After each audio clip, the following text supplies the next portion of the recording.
Unlocking you. Here we are for walking part 2.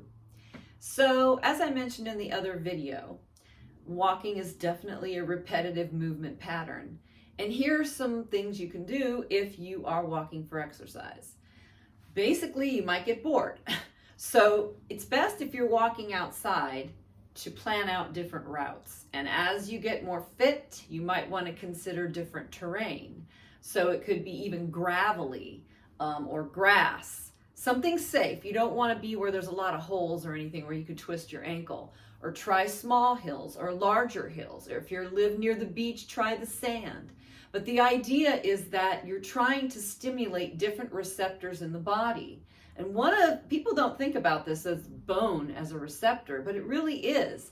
On my podcast, The Body Uncovered, that you can find on any podcast directory, I have a whole segment on osteoporosis and how to vary your walking pace and direction so you can stimulate the bone a little differently.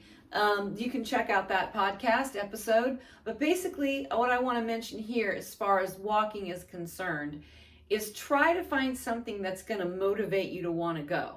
I know when I was in an exercise rut, I picked something that I wanted to go see. And we have this nature center by me, and I love walking there. So I know when I go there how I'm going to feel. And fortunately, it has all the different terrains. I have hills, I have flat, I have grass, I have gravel, there's some pavement.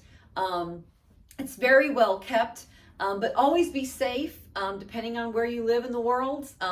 If you're, walking outside, be aware of your surroundings. And if you're going at night, take a few people. For those of you that are walking on a treadmill, that's a little different, but you can certainly vary the speed, vary the incline.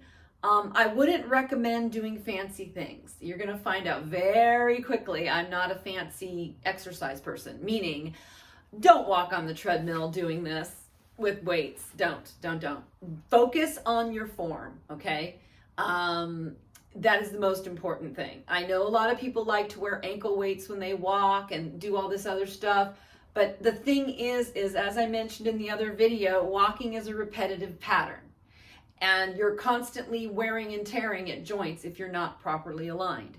And if you have ankle weights around your ankles, or you're carrying weights in your hands, doing all these things, walking outside or on the treadmill, and you're not aware of your posture, not just the upper body like I mentioned, but other points of interest in the bony skeleton, feet, ankles, knees, pelvis, the upper neck, or upper spine rather.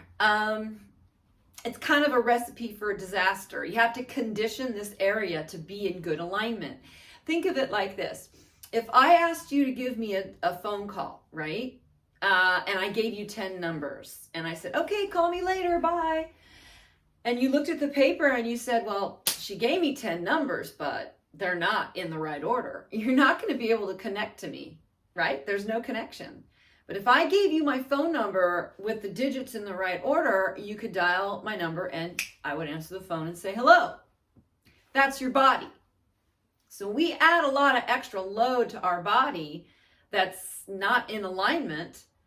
It's kind of a recipe for injury and pain.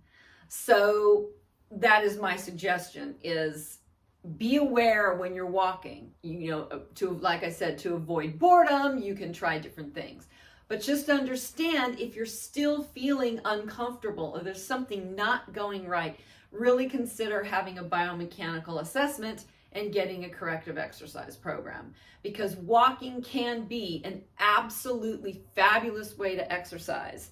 And you just want to make sure that the digits of that phone are connected. Until next time.